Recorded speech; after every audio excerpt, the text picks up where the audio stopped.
What's going on, y'all? Welcome back to the channel. Today it's gonna be a little bit. I say this a lot, and I realize this, but today it's gonna be a little bit different. I just finished watching Assassination Classroom for the very first time, and it was honestly an amazing series, and I just kind of want to talk about it a little bit. Like I said, I literally just finished watching the series not even 10 minutes ago.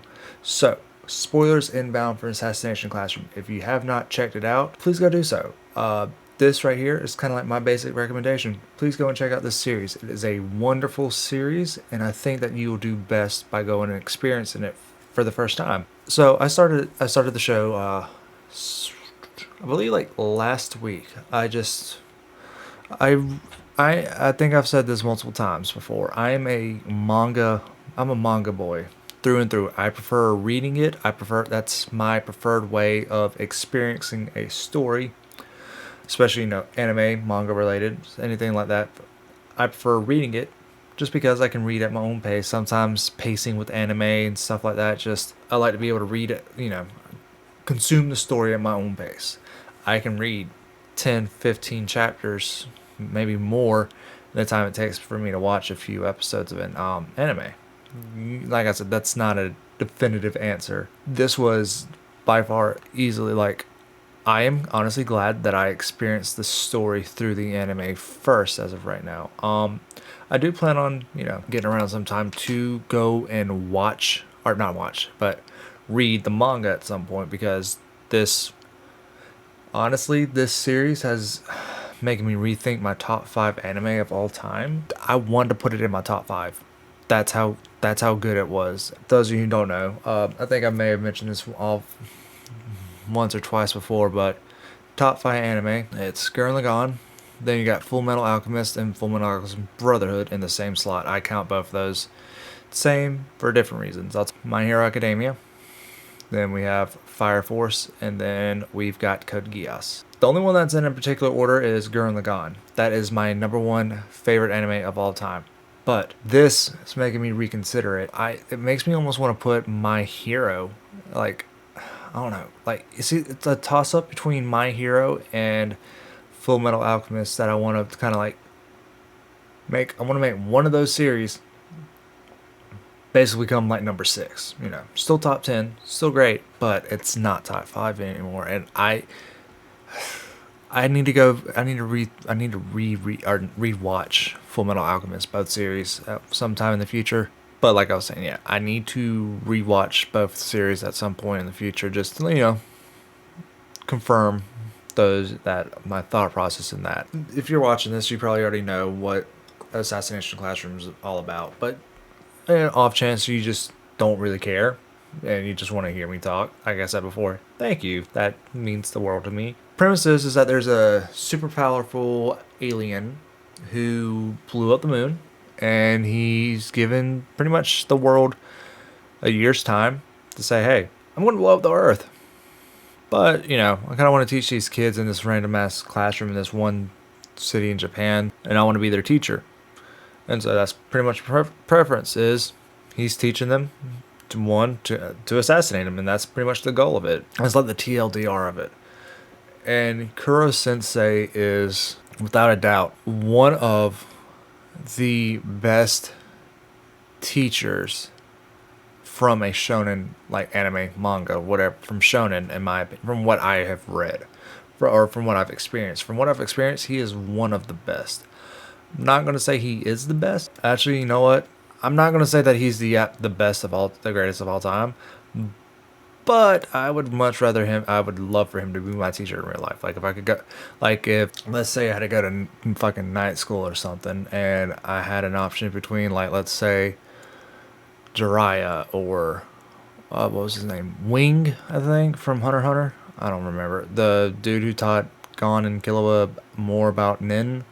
I think that's his name, Wing, or Kuro Sensei. I'm going with Kuro Sensei hands down. He is just the fact that he was pretty much all powerful in the series, and the fact that the funny gag is you're in the classroom and all of a sudden you just see like AKs going like boop, boop, boop, boop, boop, trying to kill him, and he's just like dodging it like it was nothing. still teaching them lessons. I'm just like, honestly, it was really funny.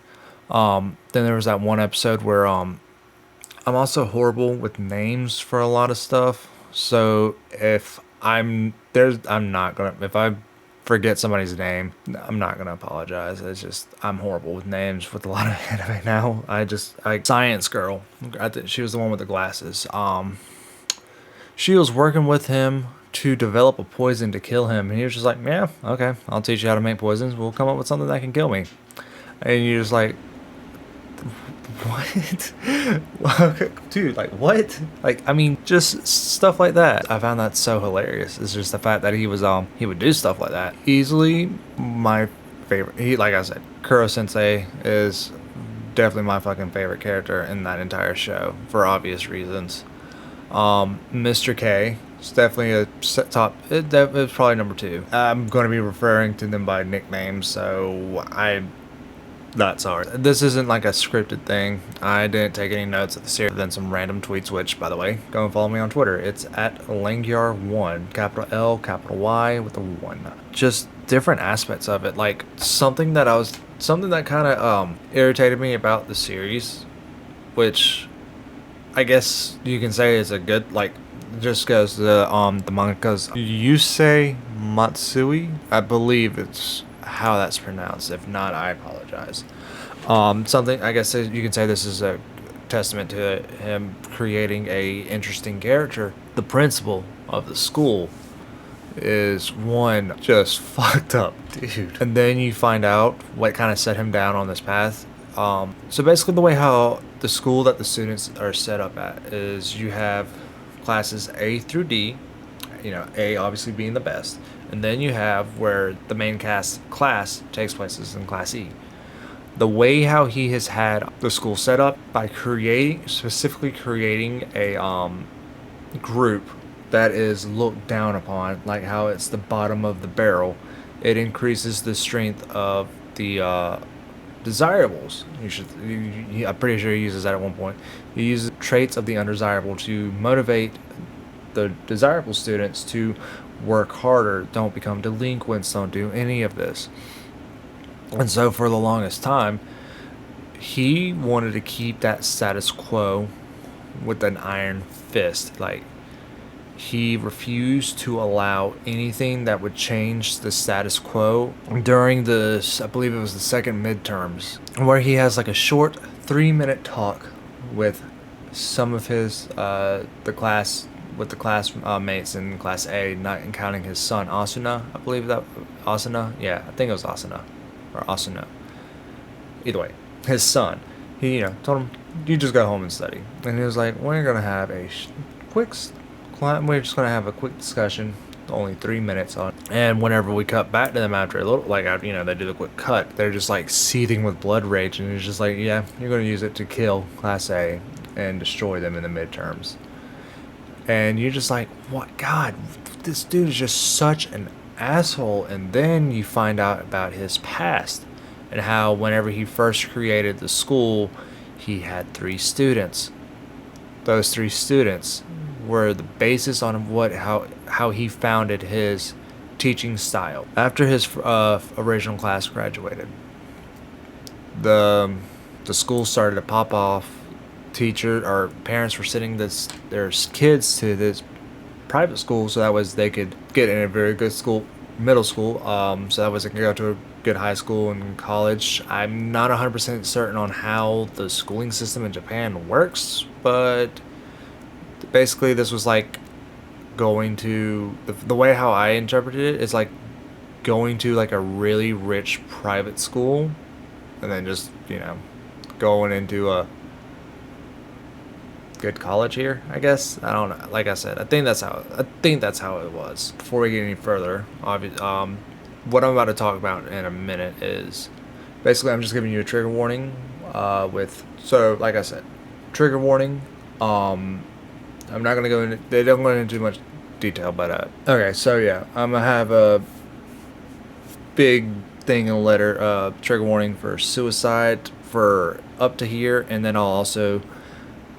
I'm usually lazy about this, but not for this. I'm going to do my damnedest to make sure that there's a time skip down below, so that was if you don't want it.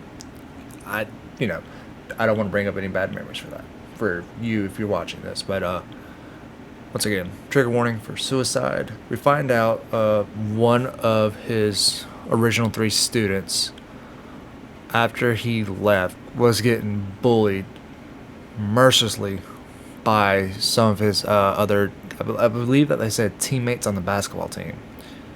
Because of that, that caused him to take his own life. And when the teacher found out, he had, called, I believe either he called or he was called by this student. And he wanted to try and, catch up with him because he was a teacher, he loved his students loved him, they wanted to, try to keep in touch. He decided to go by his house. And when he found out that this happened, that's kind of where his change and his teaching style became apparent.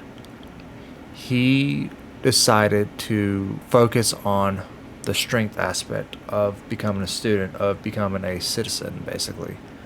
A good, citizen of society. That's when he focuses on his strength. That's when he decided that he would never accept defeat, and that if you get defeated, you are a failure, or something along those lines. That was like, that hit me like a ton of, like a fucking truck. I was so dead set on just hating this guy because he was just like, oh, man, I'm in power and people are trying to change my system. And then he found that out. And that wasn't the moment that this series just kind of like turned, like, it turned on for me, if that makes any sense. Like, this is when I realized that this is such a great series, because that happens like near the end. Honestly, I think it just kind of had me hooked more or less from the beginning, but that's when that's kind of when I realized that, oh, this is something that's just a little bit more than just like your average show or whatever. There's a reason, like I said, there's a reason why this is now, I'm putting this in my top 5. And that is one of the reasons. I just turned him into a ruthless bastard, keeping on with that. And then when he found the people who did that to his student, you actually see this at the beginning of the episode that this happens in. He's just like, he comes through, yeah, I can, I'm a charitable man. You can just sense when there's a change in the air. So I thought, hand this homeless dude some money, just like, to keep feeding that gambling addiction of yours. And you're like, okay, that was kind of weird. What was that about? And then you find out that hobo is the student who drove his student to suicide. And I was just like, okay, so he's not a heartless bastard. He's still a bastard, but he's not entirely heartless. So that's pretty much it for the whole trigger warning. If you're back, thank you very much. If you watched through this, skip whatever, welcome back. What I just mentioned, that's kind of when I was just like, oh, okay. Because, you're so dead set on hating that man, and then you're not. Something that you find trouble with when it comes to, that I think the series does pretty well, is the cast. So the main, obviously you have your main cast and you have your side cast. The main cast, obviously is Class E. Side cast is like Class A, a few of the other assassins running around. Something that I both find interesting and irritable is that with Class E, you have your big 2, which is Sugio, blue-haired dude, and Karma. Like I said, I'm horrible with names, I know. I just finished this show like 20 minutes ago now. But something that it does is that it manages to make each of the, members, the students, feel useful. Obviously, when you have this kind of like a big cast like this, because it's like 27 students in total, you run into that problem of, okay, yeah, we have 27 total characters, but we only really need to focus on these 3. Kind of like, this is the problem with My Hero is, yeah, Deku, Bakugo, and Todoroki are the most powerful students in that class, and they're being trained by Endeavor. So yeah, they get a little bit more screen time, obviously, especially Deku being the main character. But then you run into the problem of like the other classmates not really getting that good of a screen time, so we're not really necessarily invested in them and their stories. Like, for instance, as much as I don't like them, I mean it, you obviously during their exams, you got to get a bit into it, but nowhere near as much as you do in this series. Granted, it's not 100% perfect. Like, there are some of them I'm just like, who are you? What do you do? And then they're like, and then they actually go and do some stuff. I was like, okay.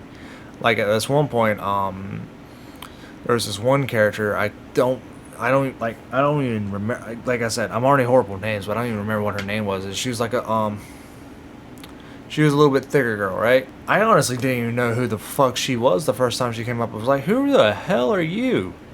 And then I'm just like, have you been in here always? And they're like, yeah, she's been in here always. And I'm just like, what the fuck do you do? And there's just stuff like that. She literally, at one point, she just showed up randomly. I'm just like, who the fuck are you? Like, I didn't recognize her or anything. I was like, has she always been a part of this class? And they're like, yeah. And I'm just like, oh shit, I don't even know who the hell that is. So that's like, obviously that's, like I said, that's the downside of having like a biggish cast when you want to do stuff like that. Some people just fall through the cracks. Like Takamura, I think, the hot-headed dude, who was like, got duped by Shiro to try to kill Kuro Sensei with the pond with blowing up the swimming hole or whatever. Some of his goons are just like, who the fuck are y'all?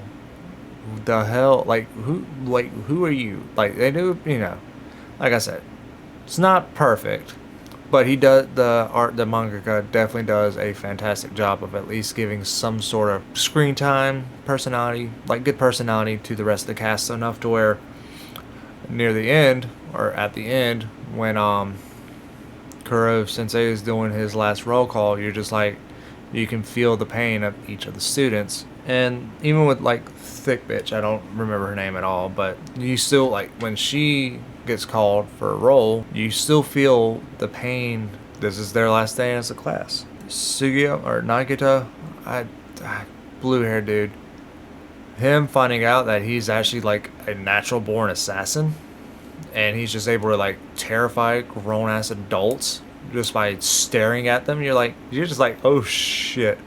His fight against the government defense agency dude, you're worried that he's actually going to kill somebody. And obviously you might say, why are you worried about him killing somebody? He's in a classroom to assassinate somebody. And then they bring up the point, like, assassinating Kuro is one thing, but it's killing a human, even if it is in self-defense, that's a line that you might not ever be able to come back from. And so when he's being trained by that Professor Bitch's mentor, the stealth clap, I think, I'm calling it the stealth clap, where you just like, you have two knives or whatever, or two weapons in your hand, you walk towards them, just looking at them, then you drop one, and then you just go in for the kill, or you just do like the clap. And because you're on the same like frequency as them, they're stunned. Him managing to pull that off for the first time, you're just like, oh shit.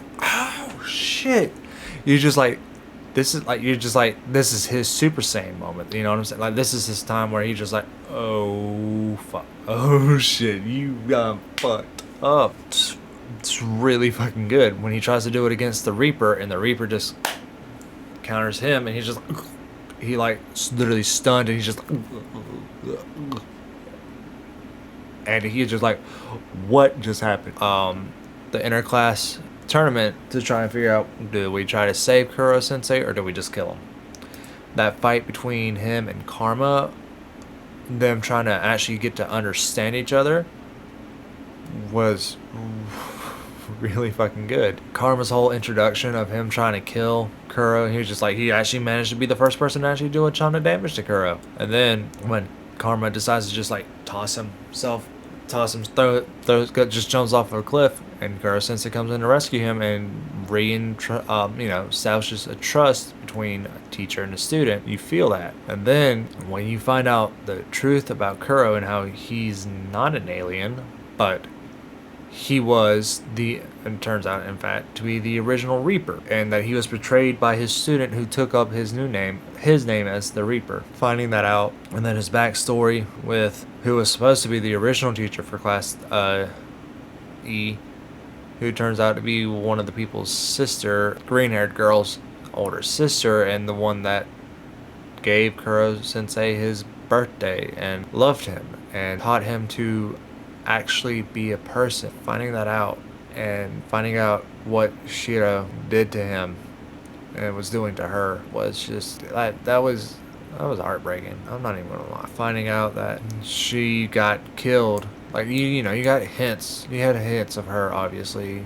sometime in the beginning, but seeing how she died and how Kuro actually became the way how he was because of the tentacle antimatter cells or whatever, that was heartbreaking.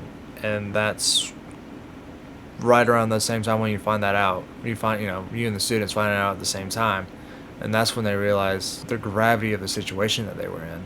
That's when it finally dawned on them. It was like, oh, we actually have to kill. That was rough. Then at the end, when Shiro and Reaper show up, and you find out that Reaper had been given almost a perfected version of the tentacle cells and became even more of a monster, and Shiro just stabs green-haired girl, and seeing Kuro Sensei just go berserk. That was just like the first time I was just like, well, it wasn't the first time that Kuro had, gotten angry.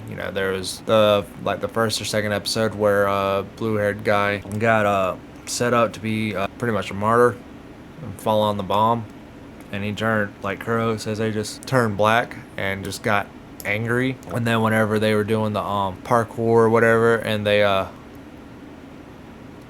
Kuro just smacked the fuck out of all the students at one time because they broke that principal's leg. This is the first time you'd seen this is the angriest he's ever gotten. It's the closest thing you ever see to again, Super Saiyan level of energy, just going out everywhere. And then just seeing that fight one last time, seeing Shiro get pushed back and then put into the anti-tentacle force field or whatever, and just gets disintegrated, and how Kuro Sensei has managed to apologize to the Reaper and say, I'm sorry, I was a horrible teacher, and somehow manages to fix that bridge, all while holding green-haired girl alive and having her blood contained in a hypoallergenic high-pressured air bubble, and then managing to fix every single thing wrong with her in a matter of seconds. It's just what the fuck, dude? Something that I wish, although I get why I may not have done it this way. Kaede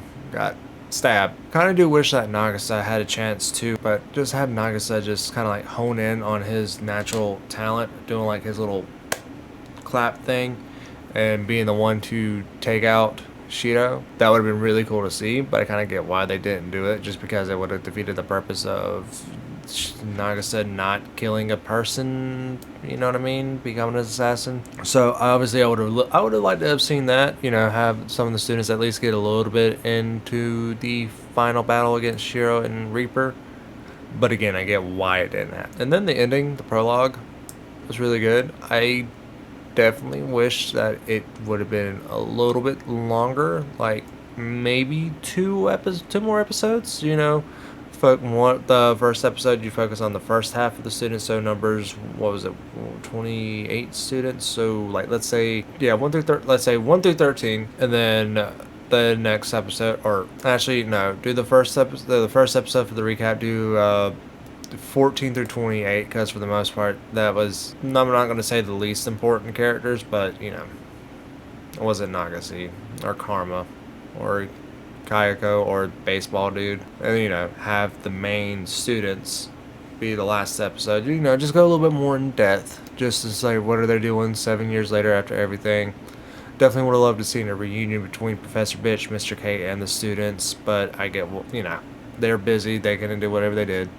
Does suck that some of the students weren't able all to meet up near the end to fix up Class 3E. But I get it. They were all busy with their lives. But, obviously, it's the end of the series. You kind of want to see, the end of the series, you want to see all the characters together, reminiscing on the past, what they're doing, their future, and all this other stuff. Definitely would have liked to have seen that. Maybe expanded on it a little bit more. That would have been very fun to see. And then we find out what happened with Nagisa, which I was actually kind of worried about, because the way how it was going, it was just like, wait a second, how are you not going to show what happened to Nagisa? Like, what the fuck, man? Like, come on. And then you find out that he's actually a junior teacher or teacher in training or something, in like some sort of delinquent study hall. And he was just like, they make it actually kind of funny. He was like, yep, 7 years later. And he's just like, hey, I'm your substitute or your junior teacher or whatever. And he's like, tall, handsome, and everything, teaching a really good class. And then it pops in and it's like, yeah, he grew like a centimeter, so he went from 159 to 160, and he's tall. He's shorter than all of his, shorter than the rest of his students, and they're delinquents, and they're trying to like bully him. And I'm just like, okay, now come on. At first I was just like, come on, after everything you went through, you mean to tell me that you're getting bullied by your students and you're not even trying to fight back? Up until one of the students in the back, who honestly kind of reminds me of Jotaro from JoJo's Bizarre Adventure, pops up and he's like, hey, this is study hall now. I'm in charge. And you got that, or else I'll kill you. And all of a sudden, kill is a very interesting word, often overused, and just assassinize. And he just like claps, hits him with the neck. Yeah, alright. If you're going to kill me, you have a year. You have until graduation to do so.